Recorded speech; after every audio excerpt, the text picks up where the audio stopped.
Nama saya Ya. Nama saya Leonardo Yatipai dari Irian Jaya. Di kabupaten mana kamu? Paniai. Hah? Paniai. Paniai. Kelas berapa sekarang? Baru naik kelas 6. Kelas 6 juga. Umurnya berapa? Ya. Umurnya berapa kamu? 12 tahun. 12 tahun, lantam persis ya. Lantas yang dari ini Kalimantan sampai Kalimantan, ada? Kalimantan, coba ini. Yang dari Kalimantan ini, kan? Dari Kalimantan mana? Kalimantan Selatan. Kalimantan Selatan. Sudah kelas berapa? Naik kelas 6. Kelas 6. Kelas 6. Kemudian sekarang daripada anak-anak ini ingin punya cita-cita apa? Kelak kamu menjadi besar. Coba kamu. Apa? Menjadi Presiden seperti Bapak. Oh, bagus. Tapi presidennya itu hanya satu, ya dah. Ya? Seluruh Indonesia presidennya hanya satu. Jadi harus direbutkan oleh 190 juta. Kamu juga ingin jadi presiden? Ya. Ingin jadi presiden juga? Ya. Ya, kalau tidak jadi presiden jadi apa? Jadi dokter. Jadi dokter. Wah, bagus, dokter dibutuhkan. Sekarang dari antara anak-anak apa yang ingin menyampaikan sesuatu pada saya? Coba tanya. Nah, sana nih berbicara. Tanya, ini, berikan sana.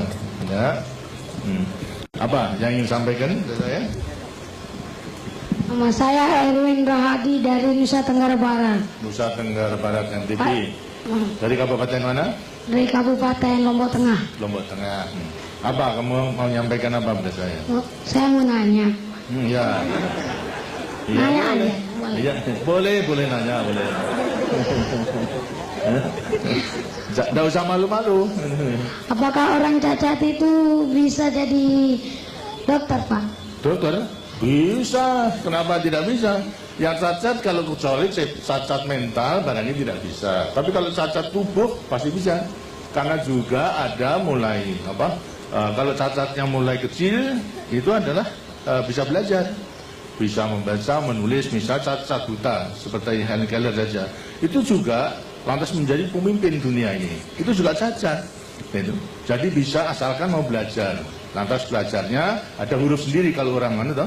Orang cacat mata buta itu ada hurufnya sendiri. Jadi bisa gitu. Tidak perlu khawatir. Tadi ada anak-anak yang cacat tadi, ya, tidak perlu khawatir bahwa soal cacat itu lantas tidak ada gunanya. Masih ada gunanya.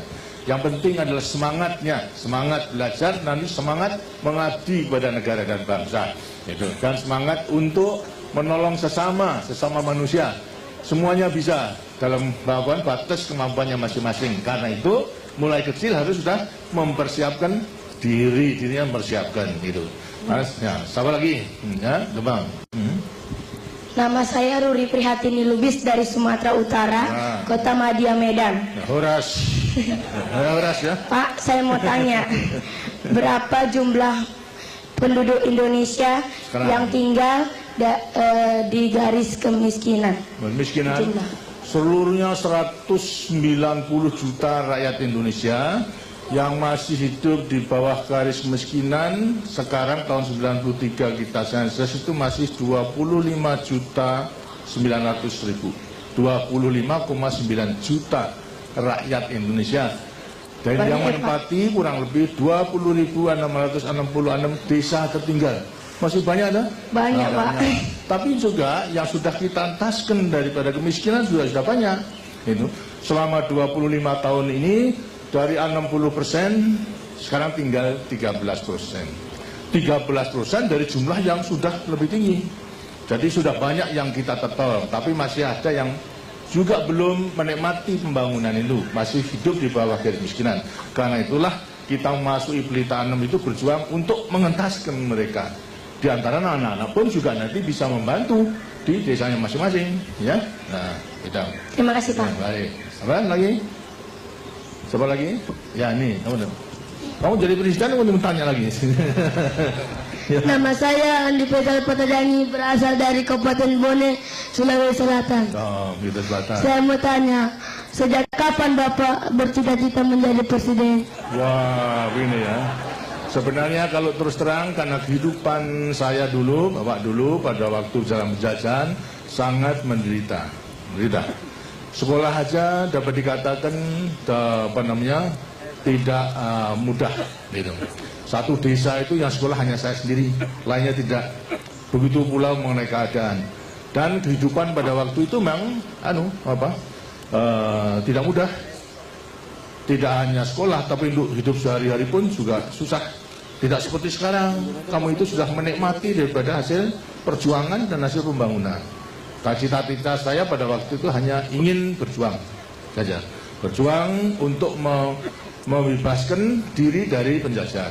Dan telah berhasil, sekarang berjuang untuk mengisi kemerdekaan itu. Jadi terus terang saja, dulu saya tidak mempunyai cita-cita menjadi presiden, gitu. Nah, jadi hanya kemudian secara kebetulan, kemudian di tengah jalan berjuang ini, rakyat mempercayai pada saya untuk menjadi presiden. Itu jadi lain. Kalau kamu boleh cita-cita, tapi dulu saya tidak mungkin untuk bercita-cita menjadi presiden itu tidak mungkin. Gitu. Tapi toh di tengah jalan perjuangan, Tuhan mengizinkan pada saya dengan dukungan rakyat saya menjadi presiden. Gitu. Ya? Terima kasih. Terima kasih. Lagi, ya. Ini, gitu nih, coba. Apa? Nama saya Hamli dari Provinsi Sulawesi Tengah, Kabupaten Bangkai. Saya mau tanya, mengapa presiden di Indonesia cuma satu, padahal Indonesia sangat luas? Ya terang gitu. Nanti kalau presiden itu hanya satu untuk memimpin negara dan bangsa itu. Kalau sampai 2-3 itu, nanti lantas tidak bisa berjalan dengan baik. Banyak pemimpin, banyak kapten, kemudian lantas ya negara menjadi rusak gitu. Tapi terang bahwasanya presiden yang satu ini hanya melaksanakan apa yang diputuskan oleh rakyat, ya, melewati MPR menentukan garis besaran negara. Walaupun satu, tapi sebetulnya terikat kepada garis besaran negara, terikat kepada Pancasila, terikat pada Undang-Undang Dasar 45. Jadi memang tidak boleh, menurut undang-undangnya memang hanya satu, tidak boleh satu aja hanya untuk 5 tahun. Setelah 5 tahun boleh dipilih lagi untuk berapa? 5 tahun. Setelah 5 tahun, kemudian atas pertanggungjawaban bisa juga dipilih lagi untuk berapa? 5 tahun. Begitu seterusnya, ya. Nah, kenapa kamu tanya begitu? Kenapa? Siapa kamu tanya begitu? Siapa yang suruh soalnya? Karena hanya ingin tahu saja. Nah, kalau di rumah juga begitu, kan tidak ada bapak 2-3, ya kan? Bapaknya kan yang satu toh. Nah ya, yang memimpin rumah tangga ini bapak, hanya satu juga. Ya. Coba lagi ini, ya. Ini yang kali gantian. Nama saya Sakina dari Kalimantan Selatan, Kota Madia, Banjarmasin. Saya mau tanya Pak, apa wanita itu bisa jadi presiden? Bisa sama hanya itu, sama, boleh. Dan harus sekolah di mana Pak? Hah? Sekolahnya sekolah sama saja. Persyaratannya menjadi pemimpin yang mampu menguasai ilmu pengetahuan dan juga bertabiat baik itu, serta berpegang teguh kepada dasar-dasar perjuangan kita, Pancasila, Undang-Undang Dasar 45, garis besar negara, dan mengabdi kepada negara dan bangsa. Jadi boleh saja itu. Kamu juga boleh menjadi cita-cita menjadi presiden. Kalau tidak menjadi presiden Republik Indonesia, yang menjadi presiden salah satu perusahaan itu bisa. Ya, banyak. Kalau presiden perusahaan itu banyak, tidak hanya 1-2, tapi banyak, gitu ya. Ya. Kamu di? Nama saya Irtada dari daerah istimewa Aceh, Kabupaten Aceh Tengah. Saya mau tanya, apakah hobi Bapak waktu kecil? Apa? Apakah hobi Bapak sewaktu kecil? Hobi saya bertamker, seperti tadi katakan, hobi saya sebetulnya hanya main-main sesuai dengan dengan keadaan. Kalau sepak bola aja tidak pakai bola sekarang, dulu pakai jeruk itu yang dibakar kemudian ditendang gitu. Itu buat jeruk, tahu? Buat jeruk itu kemudian yang dipanasi menjadi lunak loh. Nah itu yang ditendang ke sana kemari, karena tidak mungkin membeli bola pada waktu itu karena sulit daripada kehidupannya, ya.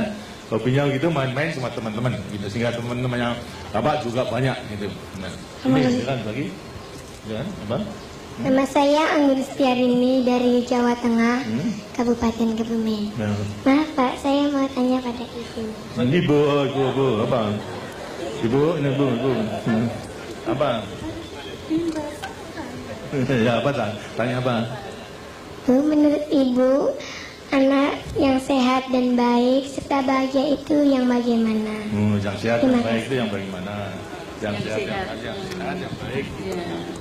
Anak yang sehat dan baik itu adalah anak yang tidak sakit-sakitan, ya toh? Sehat, tidak sakit-sakitan. Yang baik itu yang selalu berbuat baik dan takwa kepada Tuhan Yang Maha Esa,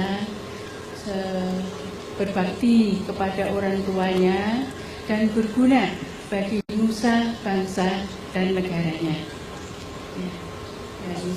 Dan percaya pada diri sendiri untuk dapat melaksanakan segala macam pekerjaan maupun tugas apapun yang diberikan itu dapat dilaksanakan dengan baik. Ya. Terima kasih. Dari keinginan saya selalu cari kesempatan untuk balas budi kepada rakyat Indonesia yang baik itu.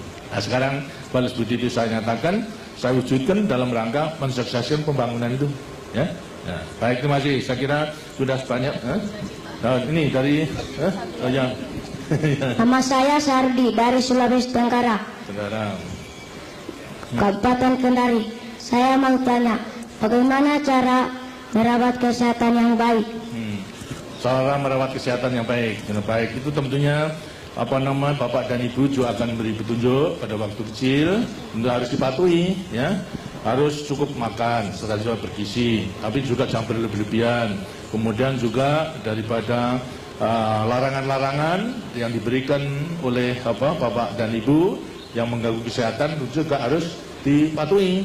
Jangan kemudian jangan makan terlalu banyak sambal, tapi sambelnya banyak, ya. Perutnya kemudian menjadi murus, itu kan batin atau menjadi sakit nanti itu. Nah, begitu kalau kemudian lantas pada ada rasa sakit, harus segera tanya kepada yang ahli, kepada Menteri Kesehatan, kepada dokter, maupun juga kepada teman-temannya itu yang sudah mengetahui. Jadi jaga dengan baik, makannya dijaga, kemudian juga istirahatnya dijaga, lantas juga kerjanya juga dijaga, terus ada keseimbangan namanya, ya. Nah, apa lagi? Konsul lagi, bentar lagi, ya boleh, dari Nama saya Leonardo